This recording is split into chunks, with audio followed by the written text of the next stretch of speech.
I'm going to be teaching you how to really go deep in the psychology of your audience. And by the way, that's my secret. I have to emphasize that this can be misused. You can manipulate people like that. Don't do it.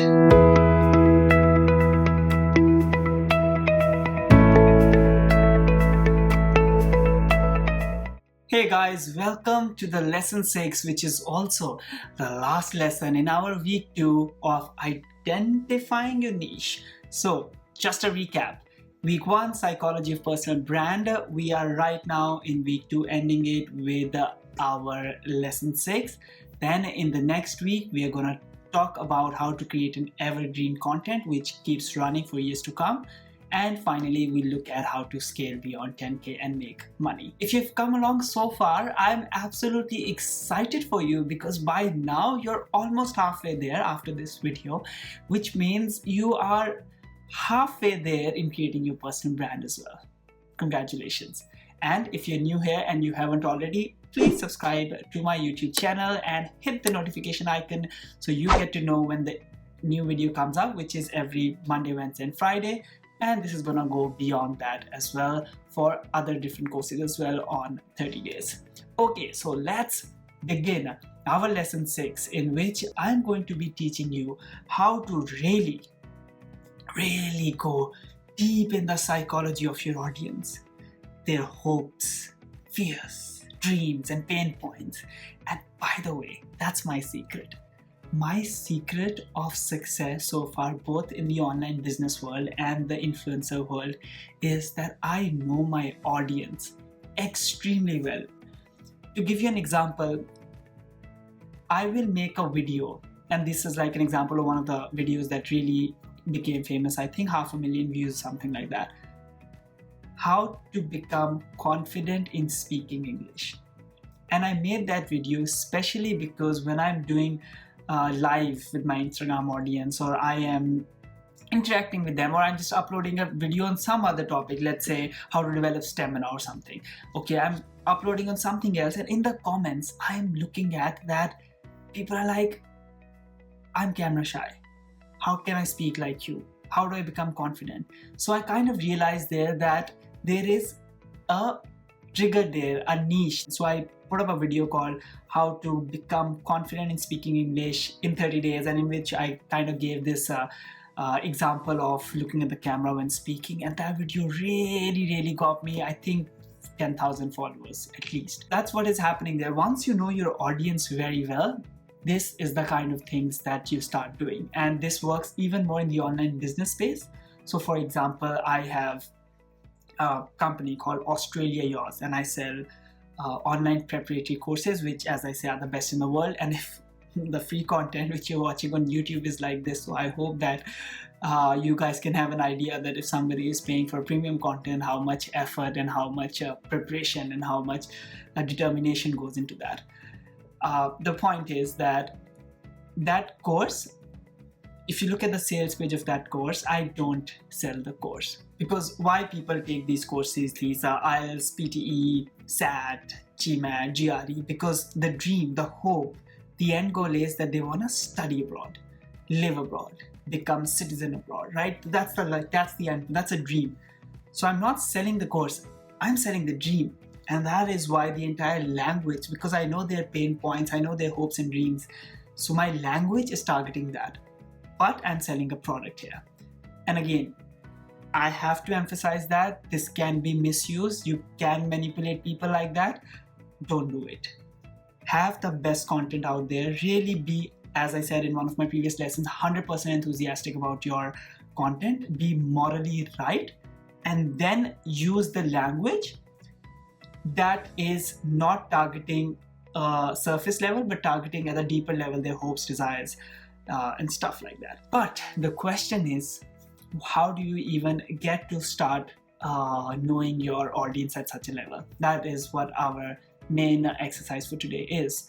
Again, I will take you through a worksheet, and worksheet you can download below this video in the description. This is the worksheet 3 of week 2, the last worksheet for week 2. In this worksheet, I'm going to be showing you how to define your audience. I'm going to give you examples. So let's just directly get into it.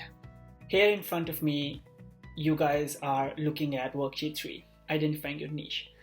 So for the idea you've chosen for your personal brand, and this could be anywhere in the matrix that you did in the previous worksheet, but preferably in either the growing market, potential market, or right market. Define the audience in as much detail as possible using the 4 criteria given below. So you're going to look at who are they. And when I really ask you who are they, I am not asking you they are men or they are women. I am asking you to go into this much detail. So for example, if you are making fitness content, I'm not asking you, I'm targeting women who want to become fit, who want to target men who want to become buffed. I'm asking you in detail. I am targeting 20 to 30-year-old alpha females, so female who are, let's say, more leadership level, like kind of the alpha ones, who want to develop fitness routine. Because these are the women who have different psychology. These are the women who want to be athletic and sporty.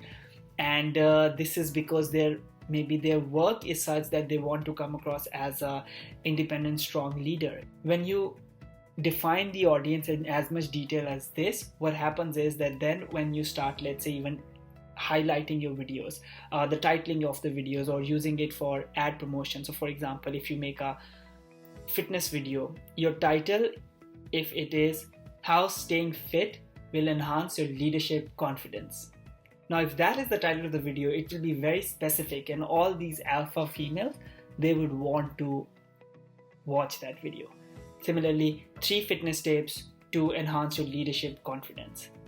You see, that is why we need to go into as much detail as this. So define your audience, their age brackets exactly, their characteristics, their gender, their even region, of course their interest, so on and so forth for your brand. Then go further and find out what are their pains and fears. And now there's an easier way to do that, which is just ask similar people you know. Ask on your Instagram stories, ask from your friends, ask from someone in your life you know who, let's say, is target audience for this interest that you are going to pursue further for your personal brand, and then ask them. So for example, in our category of what do alpha females struggle with, they're not able to manage time between college and fitness because they're doing so much things. Of course, they're not lazy. These are the alpha ones. Or what are their fears? Let's say that I will not be able to fit in that trendy or a chic dress that I want to wear. Now, when you start really going as deep as this, then again, your positioning, your title of the video, it changes, because then it will be like how to have the summer body ready in 30 days, or how to fit in your summer dress with this 3-week fitness routine. Then you look at what are their hopes and dreams. So you look at here that maybe they want to run marathon or hike around the world or dress sexy at a friend's party. I gave you an example of that. My target audience for Australia, their hopes and dreams are to study abroad or to settle abroad. So I will not be telling them take this course to score high in IELTS. I'll be telling them take this course to live your dream life abroad. Completely 2 different things. And finally, what are the obstacles in their path? So let's say in this our category, let's say if the person is student, he or she does not have enough money to buy gym membership or not good at cooking at home. So what happens then? Then your content starts, once you're given fitness tips, you start giving home fitness tips, you start giving a recipe of eating healthy to go along your fitness. The point is that once you have these things listed down, it will start giving you direction to guide your content.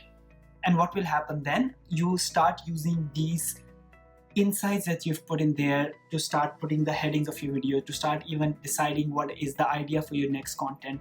And further, when you start, let's say, putting $5 behind your video to kind of market it, you would know in the interest of Instagram or YouTube marketing or Facebook marketing, what interest you have to choose. And that's where the spark will happen. So again, coming back to that example, that when I created that video on how to be fluent in English in 30 days, or how to be confident in speaking English, I then went to Instagram Insights and I chose people. speaking English, social confidence, social skills, and then age bracket 15 to 25, very concrete. I knew what I'm targeting for, men and women, and then I found out that there's about, let's say, 8 million people, and then I would, let's say, put $20 behind it over time, and then I'll see the response.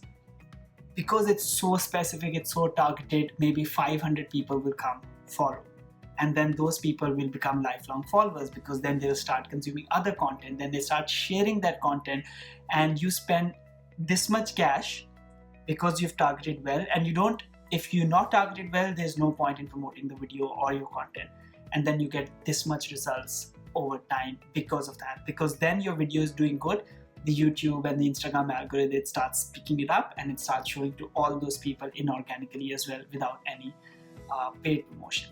So you see, there's a lot of this happening. And again, I'm literally going far ahead from where you guys are. It might be a mess in your head, and I apologize for that. We're going to be looking at this in the week 4. For now, just take a deep breath and do one worksheet at a time. Trust me, where you're going, you are developing your profitable personal brand. This exercise of your audience psychology, together with idea mapping that you did first, and the demand matrix, what you have done, once you've completed, this is going to guide you for the years to come. And maybe a year later, you become even more savvy and smart and experienced and wise, and then you come and you redo this, you will have an even bigger version of it. To start any business, to start any brand, to start any channel, all you need to do is these 3 exercises and you're done. And once you're done, you probably don't even want to watch my week 3 where I tell you how to actually create content that stays evergreen, the editing and all that stuff. But I hope that you come along with me for the entire 4-week journey. If you have not already, do subscribe to my YouTube channel and hit the notification button icon on so you get to know when the next video comes out. This is me, Waqas Hassan, signing off from lesson 6, and I am absolutely excited to see you for the next lesson, which is the first lesson of week 3.